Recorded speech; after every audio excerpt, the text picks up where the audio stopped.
Hello दोस्तों, नमस्कार। स्वागत है सबका हमारे YouTube channel Pradeep classes Jaunpur में। तो दोस्तों, सीटेट पार्ट 2 टैग वर्ड, इसके पहले हमने 3 वीडियो डाल चुका है, जिनमें से पहला सीडीपी डाला था, दूसरा जो था मैथ नहीं हिंदी डाला था, तीसरा जो है मैथ डाला था। ठीक है, वो वीडियो में काफ़ी अच्छा खासा आप लोगों ने प्यार दिया है। तो चौथा वीडियो हम पर्यावरण के रूप में दे रहे हैं। ठीक है, इसमें पार्ट 2 टैग वर्ड के बारे में बताते हैं। तो ठीक है दोस्तों, चलिए शुरू करते हैं। यहाँ पे सबसे पहले पर्यावरण संरक्षण की बात की जाए तो इसमें पर्यावरण के प्रति सरोपकार होना चाहिए। ठीक है, पर्यावरण के प्रति आप लोगों का लगाव होना चाहिए, पर्यावरण को आपको नुकसान नहीं पहुंचाना है ना। और यहाँ पे सर्वाधिक यातायात का प्रयोग, ठीक है, पर्यावरण संरक्षण में। ठीक है, और यहाँ पे देखते हैं पौधों का संरक्षण विद्यार्थियों को विज्ञान की दृष्टि से पौधों और पशु को समझने में सक्षम बनाना है ना। पौधे एवं पशु को समझने में सक्षम बनाना, ऐसा आपको बनाना विद्यार्थियों को रखना है ना।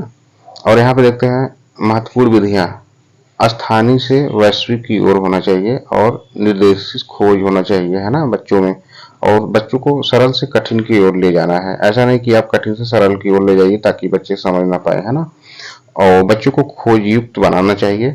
और यहाँ पे मैंने बता दिया स्थानीय से वैश्विक की ओर। और दोस्तों, एक बार बार पूछा जाता है पर्यावरण में, ये जो 5 ई है, ठीक है, 5 ई अधिगम के 5 ई, इसको आप अच्छे से जानते रहिए। ये बार बार पूछा जाता है, शिक्षक में हमेशा पूछता है, एक क्वेश्चन हमेशा इस पे देता है।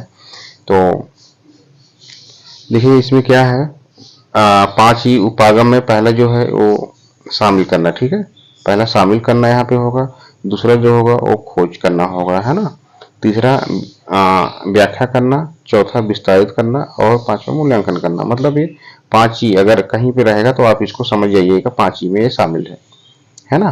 शामिल करना, खोजबीन करना, व्याख्या करना, विस्तारित करना, मूल्यांकन करना, आप इसके बारे में जानते रहिए। और यहाँ पे देखते हैं शिक्षण उद्देश्य क्या है। यहाँ पे देखिए, प्राकृतिक व सामाजिक वातावरण के बारे में उत्सुकता जानना है ना। प्राकृतिक सामाजिक वातावरण यानी जो भी चल रहा है उसके बारे में बच्चों को अच्छे से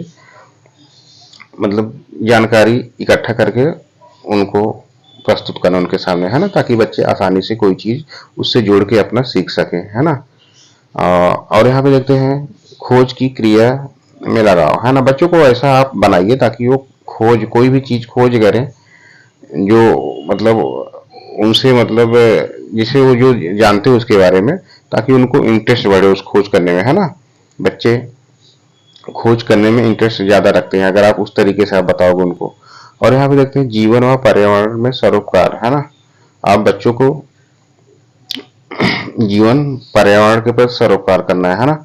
और बच्चों को प्रश्न पूछने के लिए प्रेरित करना, है ना। ऐसा नहीं कि आप बच्चे के प्रति ऐसा व्यवहार करेंगे ताकि वो प्रश्न करने में या सुनने में इंटरेस्ट ना रखे, है ना। आप ऐसा उनके साथ रहिए, तो ऐसा रवैया अपनाइए ताकि वो प्रश्न पूछने में वो इंटरेस्ट रखे, है ना। और यहाँ पे देखते हैं बच्चों के अनुभव को संसार या बाहरी जीवन से जोड़ना, है ना।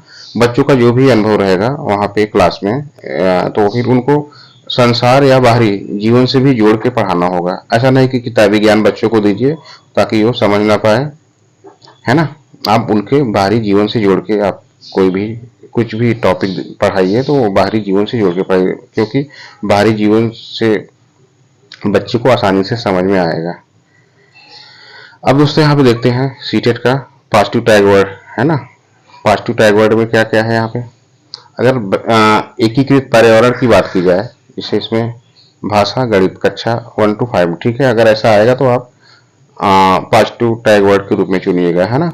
और विज्ञान सामाजिक अध्ययन पर्यावरण 3 से 5 तक, है ना। और इसमें पॉजिटिव वर्ड में देखिए बिना बोझ की शिक्षा होना चाहिए, है ना। अबोध का भार कम करना, ऐसा नहीं बच्चों का कहने का ये है कि बच्चों का ऐसा नहीं कि कापी किताब एकदम पूरा बालक का बैग भरा हो और उसको उस तरीके से पता ना हो, ठीक है। तो आप ऐसा करिए, ये इसमें लिखा गया है कि बिना बोझ का शिक्षा, है ना। बल्कि बैग भारी कम हो लेकिन बच्चे को अच्छे से आना चाहिए सब चीजें, आप ऐसा बच्चे के साथ पेश आइए, है ना। और यहाँ पे देखते हैं खोज की क्रिया, ये भी पॉजिटिव वर्ड है ना। व्यवहारिक क्रियाएं, ये भी पॉजिटिव वर्ड है। संज्ञानात्मक चिंतन की बात की जाए तो ये भी पॉजिटिव वर्ड है, आप इसको जानते रहिए। आलोचनात्मक चिंतन, ये भी पॉजिटिव वर्ड है, ठीक है। आलोचनात्मक चिंतन और ज्ञान का सहबद्ध या स्थानांतरण की बात की जाए तो ये भी पॉजिटिव वर्ड है।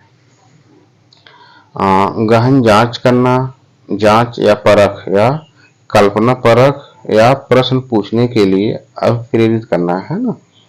और निकट परिवेश से परिचित कराना, अगर ये भी जिक्र की जाए प्रश्न में समझिए पॉजिटिव वर्ड है। और सीखने के लिए संदर्भगत वातावरण होना चाहिए, ये भी पॉजिटिव वर्ड है, ठीक है।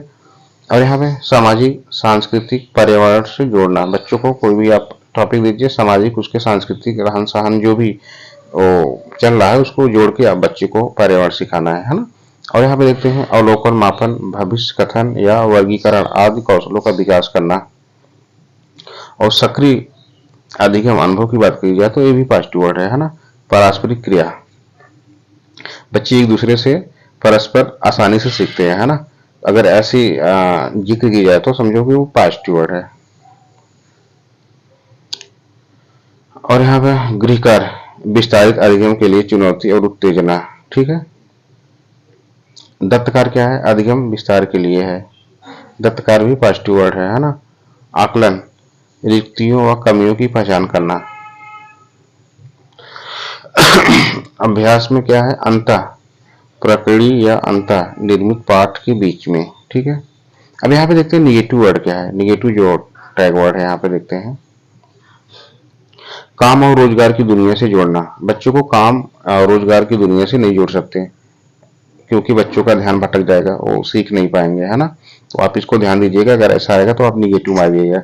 और यहाँ पे विशेष किसी एक पक्ष पर ध्यान देना, नहीं, आप किसी एक पक्ष पर ध्यान नहीं दे सकते, है ना, ये निगेटिव वर्ड है।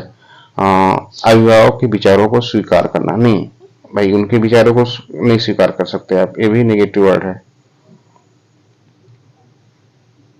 One second. और मूल संकल्पनाओं की गहन समझ विकसित करना, निगेटिव वर्ड भी है।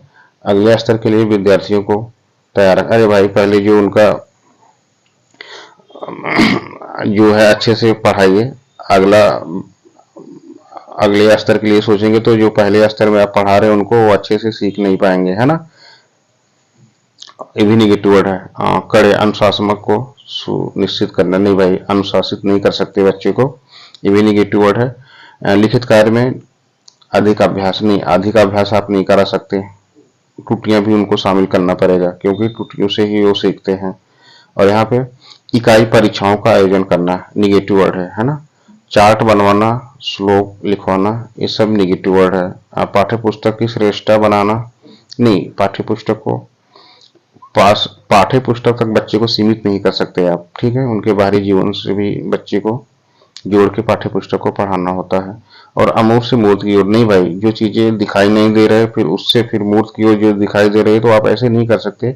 बच्चे को पहले मूर्त से जो चीजें दिखाई दे रहे हैं फिर तब अमूर्त की ओर ले जाइए, है ना।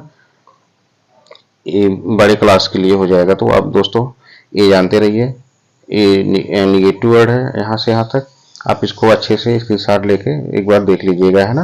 और पॉजिटिव वर्ड हमने बता ही दिया और इसके बारे में हमने बता दिया, है ना। इसको जरूर आप जान, 5 ही जो है अधिगम उपागम का, तो आप इसको जानते रहिए, है ना। तो ठीक है दोस्तों, वीडियो कैसा लगा, वीडियो अच्छा लगा हो तो वीडियो को लाइक करें, शेयर करें, सब्सक्राइब करें। धन्यवाद आप सबका वीडियो देखने के लिए।